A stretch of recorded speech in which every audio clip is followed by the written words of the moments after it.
Tati. Waalaikumsalam warahmatullahi wabarakatuh. Gimana sehat Bu Tati? Alhamdulillah. Gimana Bu? Mohon waktunya Bu Tati, saya ganggu dulu. Mungkin tugas Bu Tati banyak ya sebagai kepala sekolah, tapi ada beberapa hal yang ingin saya tanyakan berkaitan dengan tugas saya sebagai TGP untuk mewawancara Ibu. Mudah-mudahan Ibu Tati bersedia. Mangga Ibu, silahkan, kebetulan saya ada waktu. Iya. Ini tentang bagaimana cara pengambilan keputusan Ibu Tati sebagai kepala sekolah di sekolah ini. Iya. Yang pertama adalah bagaimana selama ini Ibu mengidentifikasi kasus-kasus yang terjadi di sekolah, mana kasus-kasus yang termasuk pada dilema etika dan mana yang termasuk pada rujukan moral. Apakah bisa dibedakan gitu Ibu? Iya, terima kasih. Bagaimana kita mengidentifikasi antara kedua hal tadi, yaitu dilema etika dengan rujukan moral? Tentunya kita pertama terlebih dahulu lihat dulu contoh kasusnya seperti apa ya, baru kita bisa menentukan ini termasuk dilema etika atau rujukan moral. Saya berikan contoh kasus ya Bu. Misalnya yang pertama itu ada kasus misalnya dari sahabat saya sendiri itu Bu Hanisa. Kebetulan beliau itu adalah guru yang mempunyai kinerja yang sangat bagus. Nah, pada suatu saat beliau ditelepon oleh pihak yayasan untuk mengikuti diklat kepala sekolah, menggantikan kepala sekolah yang akan dimutasi. Nah, beliau menyanggupi pada saat itu. Namun ketika pada hari H beliau itu mendapat kabar bahwa ayahnya jatuh sakit. Nah, itu contoh kasus satu. Nanti kita analisis ya. Yang kedua yaitu ada kasus dari Mbak Tika, seorang bendahara bos ya yang kebetulan di sekolah. Pada saat itu ada acara yang diselenggarakan di sekolah. Nah, di akhir acara ada dari panitia ya mengungkapkan bahwa Bu Tika ini mau bicara nih. Gimana kalau selesai acara ini kita makan-makan? Bu Tika kaget dong, kan nggak ada anggarannya. Maaf Pak, ini mau makan-makan tapi uangnya dari mana? Ya dari dana bos lah gitu kan. Kaget Bu Tika, ini apa yang harus diambil langkahnya gitu Bu Tika. Nah, dari dua kasus tadi kita bisa analisis ya. Kita lihat kasus yang pertama itu kan jawabannya itu kan kalau nggak harus ikut di kepala sekolah itu udah suatu jawaban yang benar ya, karena memang itu kebutuhan dari sekolah dan menyangkut banyak pihak terlibat di dalamnya. Kemudian yang kedua, menolong ayah yang sakit itu juga sama-sama penting.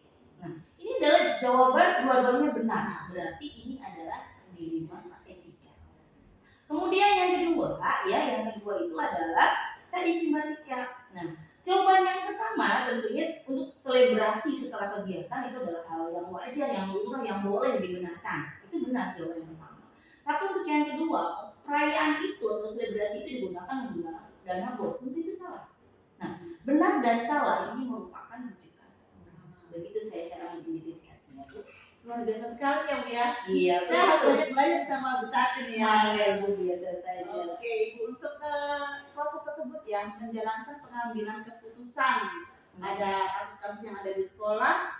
Nah ini kalau kasusnya sama-sama benar yang tadi yang kasusnya Ibu Nafisa tadi ya, atau sama-sama bernilai pada nilai kebajikan, nah bagaimana caranya Bu? Ya, kita biasanya menggunakan prinsip paradigma ya. Kita lihat dari beberapa kepentingan. Yang pertama kita lihat individu vs masyarakat. Maksudnya begini. Ini kepentingannya lebih ke individu atau ke masyarakat. Contoh kasus tadi kayak Mbak Hanisa ya.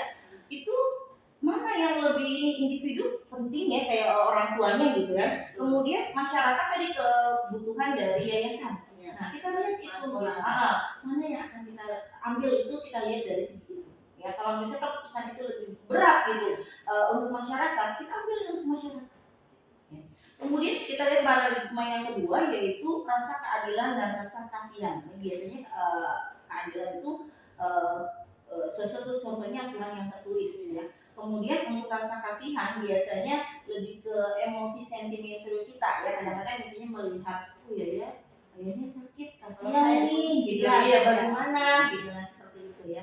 Tapi kita nggak boleh gegabah ngambil keputusan. Kemudian yang ketiga kita lihat kebenaran dan kesetiaan ya. Ada orang yang benar-benar menjalankan tugasnya dengan baik, tapi di sisi lain dia juga bisa tidak setia kepada atasannya. Kita lihat seperti itu ya, walaupun lihatnya baik loh ini, tapi kok ternyata ada sisi yang tidak loyal, betul begitu. Kemudian yang keempat kita lihat jangka pendek dan jangka panjang. Nah tadi ya, Kalau misalnya si Bu Hanisa mengambil keputusan dia mengambil ke kepala sekolah, itu berarti Bu Hanisa itu sudah mengambil keputusan untuk jangka panjang. Gitu. Berarti analisisnya cukup rumit ya Bu? Betul. Keputusan yang benar. Karena menyangkut tadi ya Bu, orang banyak. Nah kemudian kalau dari proses pengambilan keputusan tadi, Ya. bagaimana sih prosedur yang selama ini Ibu lakukan untuk menangani kasus-kasus tersebut? Ya, biasanya saya tidak ada prosedur yang baku ya Bu ya, tapi biasanya saya ada beberapa langkah yang saya lakukan ya. Yang pertama kita lihat dulu nilai-nilai yang saling bertentangan ya, misalnya tadi antara sopan santun, kemudian dengan etika masyarakat, dengan budaya masyarakat. Karena bisa jadi ada sesuatu hal yang memang menurut kita ini adalah suatu kesopanan, tetapi ada masyarakat satu kelompok masyarakat tertentu itu biasa saja bukan gitu kan. Kemudian kita juga bisa menentukan siapa sih yang terlibat. Ya tadi kan kalau kita lihat dari contoh kasus tadi, oh ada Bu Hanisa dengan ayahnya, kemudian ada Mbak Tika dengan tadi panitia acara. Kita lihat dulu dari segi itunya. Kemudian kita kumpulkan fakta-faktanya, ya mana yang kira-kira mendukung dan tidak mendukung, ya untuk pengambilan keputusan kita. Kemudian berikutnya baru kita ambil keputusan. Ya, setelah tadi mempertimbangkan beberapa, kita ambil keputusan. Setelah ambil keputusanmu tidak selesai sampai situ, kita refleksikan karena bisa jadi kasus yang terjadi hari ini bisa terulang lagi untuk kasus untuk kedepannya. Jadi kita refleksikan sehingga keputusan ini bisa menjadi dasar untuk kita ambil keputusan di masa yang akan datang. Itu ya Bu ya tahapannya ya. Betul sekali, ada step by stepnya. Nah sekarang kalau misalnya pengambilan keputusan yang tadi sudah dilakukan, hal-hal apa saja yang menurut Ibu Tati efektif dilakukan untuk pengambilan keputusan tersebut? Iya, ada 3 hal ya yang saya pegang prinsip untuk mengambil keputusan secara efektif. Yang pertama yaitu kita melakukan kebaikan orang banyak ya dan berbasis akhir artinya gini. Kita ketika mengambil keputusan, pikirkan apakah ini untuk kebaikan orang banyak, Ada manfaatnya? ada manfaatnya tidak? Apakah hanya kebaikan kita sendiri ya? Ataukah memang ini untuk orang banyak seperti itu. Kemudian yang prinsip yang kedua menjunjung tinggi nilai-nilai pada prinsip diri sendiri ya. Kemudian yang sering kita sebut dengan berbasis peraturan. Nah ya, jadi bagaimanapun kita mengambil keputusan lihat dulu dari peraturan ya. Kita kan ada berbagai macam peraturan yang dilindungi kita dan kita tidak boleh mengambil keputusan di luar itu. Kemudian yang ketiga yaitu melakukan apa yang kita harapkan orang lain lakukan pada diri kita. Ya, jadi kalau kita pengen dibaikin sama orang, kita harus baik dulu ke orang, begitu ya. Empati timbal balik seperti itu. Nah, itu 3 prinsip yang saya lakukan untuk mengambil keputusan secara efektif. Nah, tentunya pada saat pengambilan keputusan tersebut ada tantangan tersendiri Bu, terutama untuk kasus-kasus yang dilema etika ya. Itu bagaimana cara Ibu mengatasinya? Iya. Biasanya tantangan itu sendiri memang datang dari warga sekolah itu sendiri ya. Apalagi misalnya kita kepala sekolah yang baru, misalnya yang baru ditempatkan di sebuah sekolah baru, tantangannya itu bagaimana kita merubah paradigma, mindset mereka gitu ya. Misalnya kita membuat aturan baru atau kita membuat kebijakan baru yang tadinya sih sebenarnya kita menginginkan sekolah lebih maju lah intinya. Tapi untuk merubah mindset mereka itu kayaknya nggak mudah. Nah itu tantangan. Kemudian kalau misalnya penyelesaian masalah untuk pengambilan keputusan, Ibu Tati bisa biasa melakukan pakai time schedule, dijadwalkan misalnya memanggil orang yang bermasalah itu, gitu ya.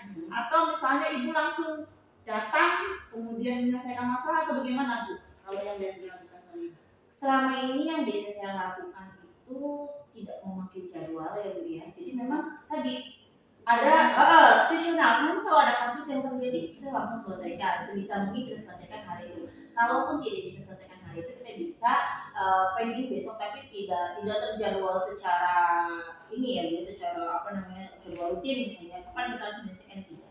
Berarti situasional, kemudian juga tadi mempertimbangkan hal yang tadi sudah disebutkan Betul sekali Bu. Nah kemudian ada nggak Bu faktor-faktor yang menurut Bu Tati mempermudah Ibu untuk mengambil keputusan tersebut gitu? Betul. Ya tentu pasti ya Bu ya, ketika ada kesulitan pasti ada kemudahan gitu ya. Kemudahan yang menurut saya selama ini saya rasakan itu misalnya tadi ya, misalnya kita menghadapkan beberapa kasus ya, biasanya saya bertanya kepada orang-orang yang kompeten atau yang sudah berpengalaman pernah menghadapi kasus itu. Nah, saya tanya nih pendapatnya apa, gimana nih ada masalah seperti ini.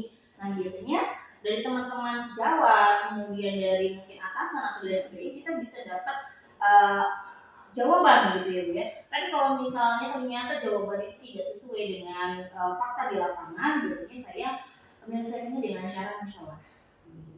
Jadi yang paling utama musyawarah mufakat dulu ya Bu ya. Iya betul, iya betul. Nah, dari semua yang tadi Bu tadi jelaskan, kira-kira buku pembelajaran apa yang bisa kita ambil mengenai proses pengambilan keputusan yang baik yang sesuai dengan kita harapkan?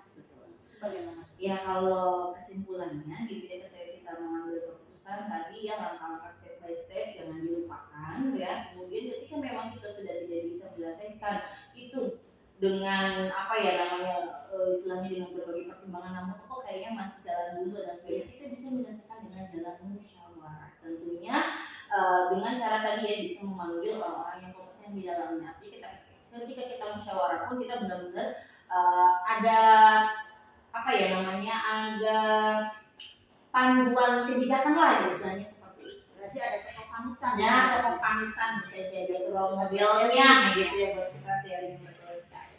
Baik Ibu, sepertinya apa yang tadi saya tanyakan ke Bu Tati sudah dijelaskan sampai dengan detail rinci, dan saya rasa Bu Tati punya pengetahuan yang cukup luas mengenai pengambilan keputusan ini. Mudah-mudahan ini bermanfaat buat saya sebagai calon guru penggerak ya Bu ya. Barangkali nanti saya bisa mengikuti jejak Bu Tati menjadi kepala sekolah. Amin. Terima kasih Bu Tati.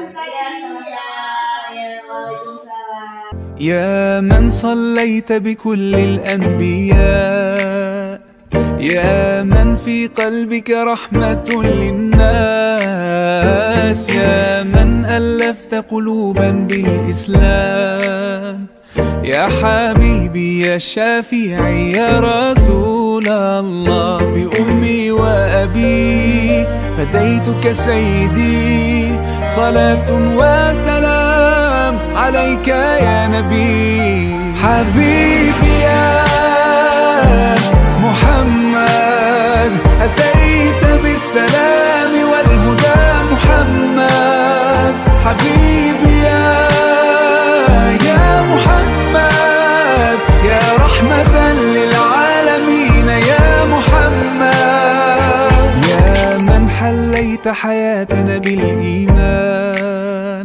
يا من بجمالك علم